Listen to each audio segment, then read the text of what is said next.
In front of me is Samsung Galaxy A14 and today I would like to show you how you can turn on or off auto brightness.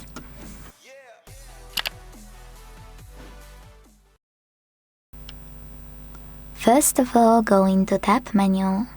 To do that, swipe down from the top right corner of your screen, like that.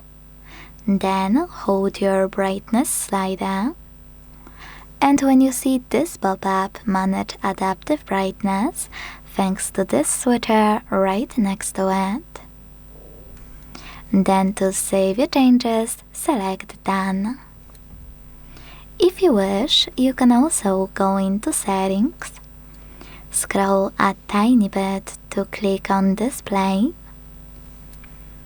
and then use this switcher next to Adaptive Brightness, right under Brightness slider, to manage it from here. Thanks so much for watching. If you enjoyed this video, leave a like, comment, and subscribe. Bye!